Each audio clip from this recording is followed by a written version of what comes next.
இயேசுவின் நாமத்தில் நல்வாழ்த்துக்கள். ஆண்டவர் இந்த நேரத்தில் நம் ஒவ்வொருவரையும் ஆசீர்வதிப்பாராக. இறைவனை நம்புகிறவர்களை அவர் ஒரு நாளும் கைவிடுவதில்லை. என் அன்புக்குரியவர்களை, ஆண்டவரை நான் நம்புவோம், நாம் பயப்படவே மாட்டோம். ஆமென்.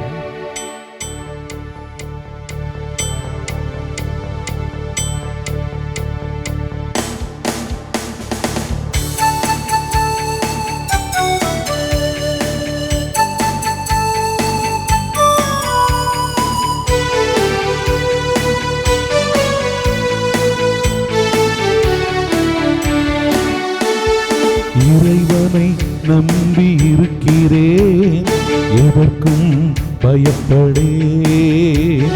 இயேசுவை நம்பி இருக்கிறேன், எதற்கும் பயப்படேன்.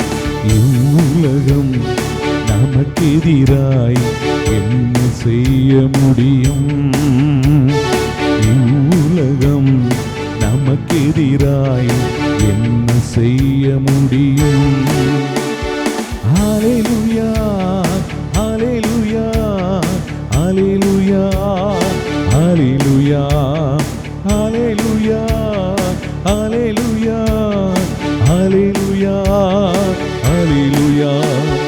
இயேசுவை நம்பி இருக்கிறேன், எதற்கும் பயப்படேன். இயேசுவை நம்பி இருக்கிறேன், எதற்கும் பயப்படேன். இவ்வுலகம் நமக்கெதிராய் என்ன செய்ய முடியும்? இவ்வுலகம் நமக்கெதிராய் என்ன செய்ய முடியும்?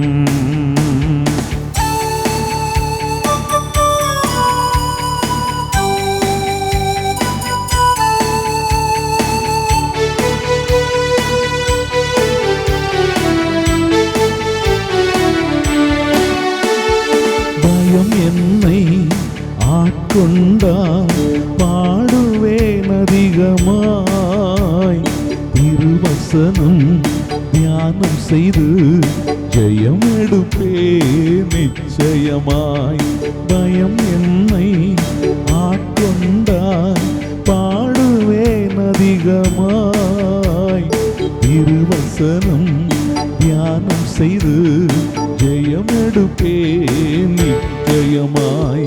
அச்சம் மேற்கொள்ளாது இறை அமைதி என்னை காக்கும். அச்சம் மேற்கொள்ளாது இறை அமைதி என்னை காக்கும்.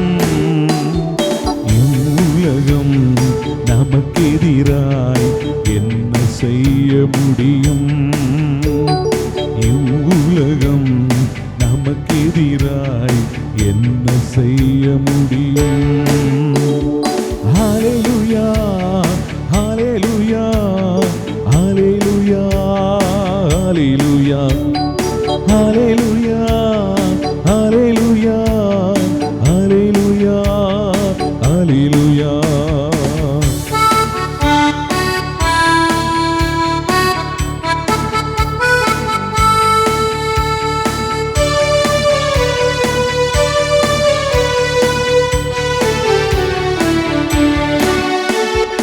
என் சார்பில் இருக்கின்றீர் என்பதை நான் அறிந்து கொண்டேன். எதிராக செயல்படுவோர் திரும்புவார்கள் பின்னிட்டு. என் சார்பில் இருக்கின்றீர் என்பதை நான் அறிந்து கொண்டேன். எதிராக செயல்படுவோர் திரும்புவார்கள் பின்னிட்டு. அச்சம் மேற்கொள்ளாது இறை அமைதி என்னை காக்கும். அச்சம் மேற்கொள்ளாது இறை அமைதி என்னை காக்கும். இவ்வுலகம் நமக்கெதிராய் என்ன செய்ய முடியும்? இவ்வுலகம் நமக்கெதிராய் முடியும். ஹல்லேலூயா, ஹல்லேலூயா, ஹல்லேலூயா, ஹல்லேலூயா, ஹல்லேலூயா, ஹல்லேலூயா, ஹல்லேலூயா, ஹல்லேலூயா.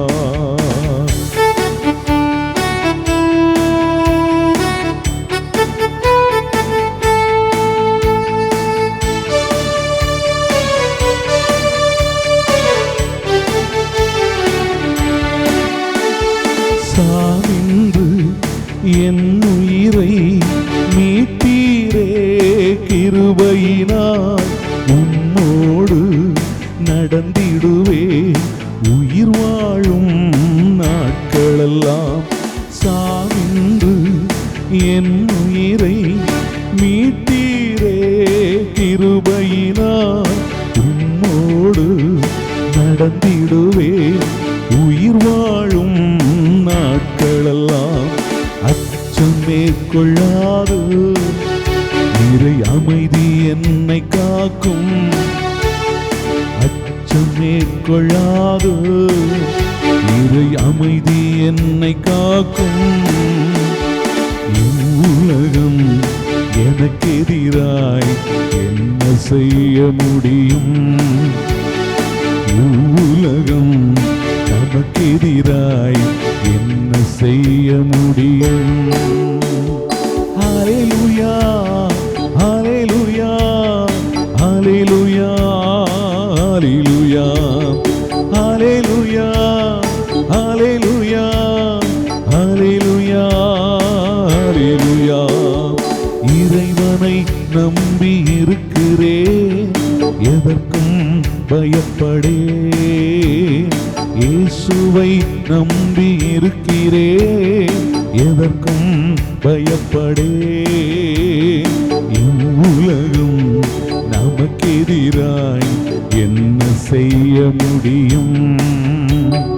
இவ்வுலகம் நமக்கெதிராய் என்ன செய்ய முடியும்?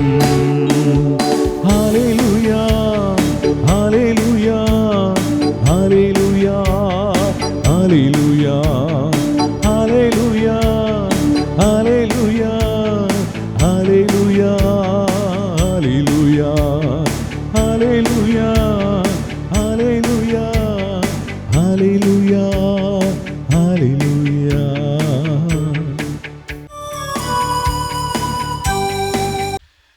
இயேசுவில் அன்பிற்குரிய அருமை சகோதர சகோதரிகளே, இந்த நாளில் உங்களை சந்திப்பதிலே பெருமகிழ்ச்சி கொள்கிறேன். இறைவன் இன்று உங்களை ஆசீர்வதிப்பாராக. இன்று இறை வார்த்தை நமக்கு என்ன சொல்கிறது என்பதை பற்றி சற்று தியானிக்க அழைக்கிறேன். யோவான் எழுதிய நற்செய்தியிலே 10வது அதிகாரம் 22வது இறை வசனம் முதல் ஆண்டவர் இன்று நம்மோடு பேசுகிறார். அக்காலத்தில் எருசலேமில் கோவில் அர்ப்பண விழா நடந்து கொண்டிருந்தது. அப்பொழுது குளிர்காலம்.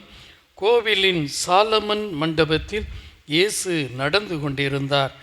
யூதர்கள் அவரை சூழ்ந்து கொண்டு, இன்னும் எவ்வளவு காலம் நாங்கள் காத்திருக்க வேண்டும்? நீர் மெசியாவானால் அதை எங்களிடம் வெளிப்படையாக சொல்லிவிடும் என்று கேட்டார்கள். இயேசு மறுமொழியாக, நான் உங்களிடம் சொன்னேன், நீங்கள்தான் நம்பவில்லை. என் தந்தையின் பெயரால் நான் செய்யும் செயல்களே எனக்கு சான்றாக அமைந்தன. ஆனால் நீங்கள் நம்பாமல் இருக்கிறீர்கள். ஏனெனில் நீங்கள் என் மந்தையை சேர்ந்தவர்கள் அல்ல. என் ஆடுகள் எனது குரலுக்கு செவிசாய்க்கின்றன. எனக்கும் அவற்றை தெரியும். அவையும் என்னை பின்தொடர்கின்றன. நான் அவற்றிற்கு நிலைவாழ்வை அளிக்கிறேன். அவை என்றுமே அழியா. அவற்றை எனது கையிலிருந்து யாரும் பறித்து கொள்ள மாட்டார்கள். அவற்றை எனக்கு அளித்த என் தந்தை அனைவரிடம் விட பெரியவர். அவற்றை என் தந்தையின் கையிலிருந்து யாரும் பறித்து கொள்ள இயலாது. நானும் தந்தையும் ஒன்றாக இருக்கிறோம் என்றார். அன்புள்ள இறை மக்களே, ஆண்டவர் இயேசு நமக்கும் அவருக்கும் உள்ள ஒரு உறவை இன்றைய நற்செய்தியில் மிகவும் அழகாக எடுத்துரைக்கிறார். அவரில் நம்பிக்கை கொள்ளக்கூடியவர்களை அவர் என்றும் ஒரு அரவணைப்போடு இட்டு செல்கிறார் என்பதை எடுத்துரைக்கிறார். அங்கே இருக்கக்கூடிய அந்த பரிசேயர்கள் கேட்கிறார்கள், எவ்வளவு நாள் காத்திருக்கணும்? நீ மெசியாவா வேற யாருமா சொல்லும் என்று கேட்கிறார்கள். அவருடைய செயல்கள் அதற்கு சாட்சி. இயேசுதான் மெசியா என்பதற்கு அவருடைய வல்ல செயல்கள் சாட்சி. ஒரு மெசியா என்ன செய்வார் என்பதை அவருடைய வாழ்க்கை காட்டுகிறது. இருப்பினும் அவர்களுக்கு பிரச்சனை அந்த செயல்பாடுகள் அல்ல, இவரை சோதிப்பதுதான் அவர்களுடைய பிரச்சனை. இப்போ ஆண்டவர் சொல்லுகிறார், நீங்கள் என்னை சேராத ஆடுகள், என்னுடைய மந்தையில் இல்லாத ஆடுகள். ஒருவேளை அங்கே இருந்தவர்கள் இயேசுடைய உறவினர்களாக கூட இருக்கலாம், உறவினர்களாகவும் இருக்கலாம். ஆனால் இயேசு சொல்கிறார், நீங்கள் என் மந்தையில் சேராதவர்கள். இன்றைக்கு நம்மிலே கத்தோலிக்க கிறிஸ்தவர்களாக இருக்கலாம், அல்லது இரத்த கோட்டை அபிஷேகம் பெற்றவர்கள் என்று சொல்லிக்கொள்ளக்கூடிய மற்ற கிறிஸ்தவர்களாக இருக்கலாம். ஆனால் நாம் ஆண்டவருடைய மந்தையின் உறுப்பினர்களாக இருக்கிறோமா? உண்மையில் இது சோதிக்கப்பட வேண்டிய ஒரு கேள்வி. காரணம், அவருடைய மந்தையின் பிள்ளைகளாக இருந்தால் அவருடைய வார்த்தைகளுக்கு செவிமடுப்போம். அதுதான் இயேசுனுடைய முக்கியமான, அவருடைய வார்த்தைகளுக்கு செவிமடுப்போம். அவருடைய வார்த்தை என்ன? அவரை ஆண்டவர் என்று, மெசியா என்று, மீட்பர் என்று ஏற்றுக்கொள்வது. அது நம்மிடம் இருக்கிறதா? அவரை மீட்பர் என்று ஏற்றுக்கொண்டால் நம்முடைய வாழ்க்கையின் அணுகுமுறைகள் எப்படி இருக்கும் சொல்லுங்க. இன்று நம்மோடு ஒரு 10 போலீஸ்காரவங்க அப்படியே கன் வச்சுக்கிட்டு வர்றாங்க நம்மை சுற்றி, நமக்கு பாதுகாவலாக. அப்போது நாம் எதை பற்றியாவது கவலைப்படுவோமா? எதை பற்றியும் கவலை இல்லை. யார் நம்மள்கிட்ட வர முடியும்? பக்கத்திலேயே இராணுவ வீரர் அல்லது காவலர் கண் ஏந்தி வருகிறார், யார் நம்மை நெருங்க முடியும்? ஒரு தைரியம் வருகிறதல்லவா? அதை விட படைகளுக்கெல்லாம் படைகளை உடையவர், படைகளின் ஆண்டவர் இயேசு நம்மோடு இருக்கின்ற பொழுது அவர் மீது நம்பிக்கை கொள்ளணும். அவர் மீது நம்பிக்கை கொண்டால் இன்று நீங்களும் நானும் அடையக்கூடிய சிறு சிறு கவலைகளும் பயமும் நம்மை விட்டு ஓடிவிடும். எனவே என் அன்பு மக்களை, ஆண்டவர் மீது நம்பிக்கை கொள்வோம், அவருடைய வார்த்தைகளுக்கு செவிமடுக்கும் ஆடுகளாவோம். அப்பொழுதுதான் ஆண்டவரை அனுபவிக்கும் பிள்ளைகளாக இருப்போம், அவருடைய பாதுகாப்பையும் உடனிருப்பையும் பெற்றுக்கொள்ளும் பிள்ளைகளாக இருப்போம் என்ற ஒரு செய்தியை இயேசு என்று நமக்கு வழங்குகிறார். இந்த நல்லாயன் இயேசு உங்களையும் உங்கள் குடும்பங்களையும் நிறைவாக ஆசீர்வதிப்பாராக. God bless you all. Amen. Praise the Lord. என் அன்பு சகோதர சகோதரிகளே, தேவனாகிய ஆண்டவர் உங்களை நிறைவாய் ஆசீர்வதிப்பாராக. இந்த நாளிலே நீங்கள் சுகமாக நலமாக வாழ சிறப்பாக உங்களை வாழ்த்துகிறேன். ஆண்டவர் உங்கள் எல்லாரையும் நிறைவாக ஆசீர்வதிப்பாராக. என் அன்புக்குரியவர்களே, சங்கீதம் திருப்பாடல் 20ஆம் அதிகாரம் 5வது வசனம், உன் விண்ணப்பங்களை எல்லாம் ஆண்டவர் நிறைவேற்றுவாராக. உன்னுடைய விண்ணப்பங்களை எல்லாம் ஆண்டவர் நிறைவேற்றுவாராக. எத்தனையோ விண்ணப்பத்தோடு தான் இன்னைக்கு நீங்க உட்கார்ந்துருப்பீங்க. ஆண்டவரே என் ஜெபத்தை கேளும், ஆண்டவரே என் மன்றாட்டுமிடம் வரட்டும். உண்மையிலே நீங்க இன்னைக்கு அவரை பார்த்து கேட்கிற அந்த ஜெபத்துக்கு ஆண்டவர் பதில் தருகிறார். என் அன்புக்குரியவர்களே, 1 சாமுவேல் 1 அதிகாரத்திலே இந்த அன்னாள் என்ற அந்த தாயார் ஒரு காலகட்டத்தில் குழந்தை இல்லாம இருக்கிறாங்க. ஆனா அதனால அவங்கள அவமானப்படுத்தினாங்க, நிந்திச்சாங்க. கூடவே இருந்த இன்னொரு பெண் அவளை வேதனைப்படுத்துகிறாள். ஒரு நாள் ஆண்டவருடைய ஆலயத்தில் போய் தன் இதயத்தெல்லாம் ஊற்றி, ஆண்டவரே நான் வேதனையோடு இருக்கிறேன், உள்ளம் உடைஞ்சு வந்திருக்கேன், நான் ஒரு மலடின்னு மற்றவங்களால புறக்கணிக்கப்படுறேன் என்று சொல்லி கடவுளிடத்திலே அவள் விண்ணப்பம் செய்தாள், எனக்கு நீர் ஒரு ஆண்மகனை தாரும். பிரியமானவர்களே, பாருங்களேன் ஆண்டவர் எவ்வளவு நல்லவர் என்றால், பைபிள் சொல்லுகிறது உன் விண்ணப்பங்களை எல்லாம் ஆண்டவர் நிறைவேற்றுவாராக. அந்த அம்மாவுடைய ஜெபத்தை ஆண்டவர் கேட்டார். அவளுடைய முக வாட்டம் மாறியது. அவள் துக்கம் சந்தோஷமாய் மாறியது. ஆண்டவர் அவளுக்கு அற்புதம் செய்தார், ஆண் குழந்தையை கொடுத்தார். பாருங்களேன், இன்னைக்கு நீங்க ஒருவேளை இல்லை அப்படிங்கிற இடத்துல நிக்கிறீங்களா? இன்னைக்கு நீங்க கேட்கறதெல்லாம் தர ஏசப்பா உங்கள் அருகில் இருக்கிறார். அவரை கூப்பிடுங்க. என் கண்ணீரை துடைங்கப்பா, என் வாழ்க்கையில் இருக்கிற வேதனைகளை மாற்றுங்கன்னு சொல்லி மன்றாடுங்கள்.